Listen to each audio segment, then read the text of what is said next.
मोर। उस रात एक भी भारतीय फौजी शहीद नहीं हुआ। इस नामुमकिन को मुमकिन करने वाले लेफ्टिनेंट विक्रम बत्रा के इस असाधारण वीरता के लिए उन्हें मैदान जंग में ही कैप्टन के रैंक पर प्रमोट कर दिया गया। .5140 जीतने के बाद भी जंग खत्म नहीं हुई थी। अब निशाना था .4875। इस पहाड़ी की चढ़ाई लगभग 70 से 80 डिग्री तक खड़ी थी। ये बिल्कुल एक सपाट इमारत पर चढ़ने जैसा था, और वो भी 16,000 फीट की ऊंचाई पर, जहां बर्फीली हवाएं हड्डियों को जमा कर रही थी और ऑक्सीजन की कमी से फेफड़े फटने लगे थे। जुलाई का महीना शुरू हो चुका था।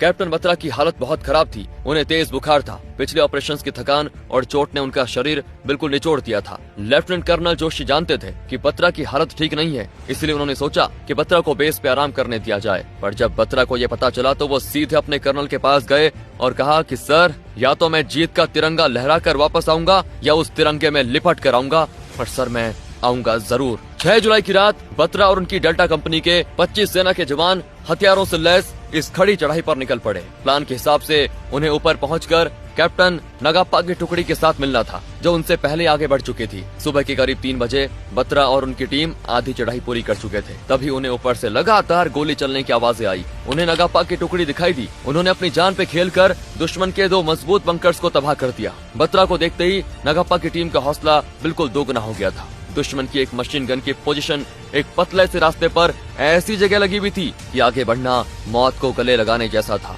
बत्रा ने वो फैसला लिया जो कोई आम इंसान नहीं ले सकता। उन्होंने सीधे सामने से हमला करने का तय किया। दुर्गा माता की जय। बत्रा ने दहाड़ लगाई और अपनी AK-47 से गोलियां बरसाते हुए सीधा दुश्मन के बंकर की तरफ दौड़े, और दुश्मन दंग रह गया। इस पागलपन को देखकर बत्रा ने 5 पाकिस्तानी जवानों का सीना छलनी कर दिया। पहला रुकावट तो पार हो गया, पर तभी एक और अपर पोस्ट से फायरिंग शुरू हो गई और इस घमासान आग के बीच एक ग्रेनेड कैप्टन नगाप्पा के पास